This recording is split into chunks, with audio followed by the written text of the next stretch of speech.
സങ്കീർത്തനങ്ങൾ 25. യഹോവേ, നിങ്കലേക്ക് ഞാൻ മനസ്സുയർത്തുന്നു. എൻ്റെ ദൈവമേ, നിന്നിൽ ഞാൻ ആശ്രയിക്കുന്നു. ഞാൻ ലജ്ജിച്ചു പോകരുതേ. എൻ്റെ ശത്രുക്കൾ എൻ്റെ മേൽ ജയം ഘോഷിക്കരുതേ. നിന്നെ കാത്തിരിക്കുന്ന ഒരുത്തനും ലജ്ജിച്ചു പോകയില്ല. വെറുതെ ദ്രോഹിക്കുന്നവർ ലജ്ജിച്ചു പോകും. യഹോവേ, നിന്റെ വഴികളെ എന്നെ അറിയിക്കണമേ. നിന്റെ പാതകളെ എനിക്ക് ഉപദേശിച്ചു തരണമേ.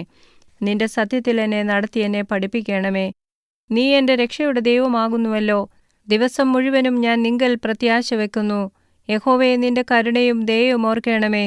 അവ പണ്ടേ ഉള്ളവയല്ലോ.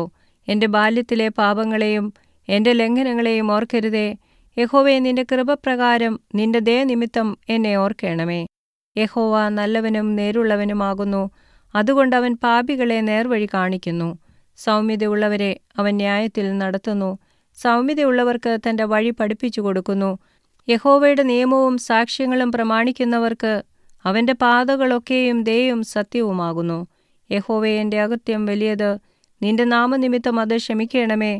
യഹോവ ഭക്തനായ പുരുഷനാർ. അവൻ തിരഞ്ഞെടുക്കേണ്ടുന്ന വഴി താൻ അവന് കാണിച്ചു കൊടുക്കും. അവൻ സുഖത്തോടെ വസിക്കും. അവൻ്റെ സന്തതി ദേശത്തെ അവകാശമാക്കും. യഹോവയുടെ സഖിത്വം തൻ്റെ ഭക്തന്മാർക്കുണ്ടാകും. അവൻ തൻ്റെ നിയമം അവരെ അറിയിക്കുന്നു. എൻ്റെ കണ്ണെപ്പോഴും യഹോവയെങ്കിലേക്കാകുന്നു. അവൻ എൻ്റെ കാലുകളെ വലയിൽ നിന്ന് വിടുവിക്കും.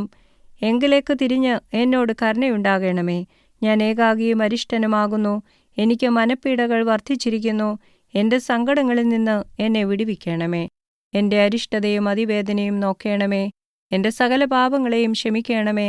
എൻ്റെ ശത്രുക്കളെ നോക്കേണമേ. അവർ പെരുകിയിരിക്കുന്നു. അവർ കഠിനദ്വേഷത്തോടെ എന്നെ ദ്വേഷിക്കുന്നു. എൻ്റെ പ്രാണനെ കാത്തെന്നെ വിടുവിക്കണമേ. നിന്നെ ശരണമാക്കിയിരിക്കിയാൽ ഞാൻ ലജ്ജിച്ചു പോകരുതേ. നിഷ്കളങ്കതയും നേരും എന്നെ പരിപാലിക്കുമാറാകട്ടെ. ഞാൻ നിങ്കൽ പ്രത്യാശ വച്ചിരിക്കുന്നുവല്ലോ. ദൈവമേ, ഇസ്രായേലിനെ അവൻ്റെ സകല കഷ്ടങ്ങളിൽ നിന്നും വീണ്ടെടുക്കണമേ.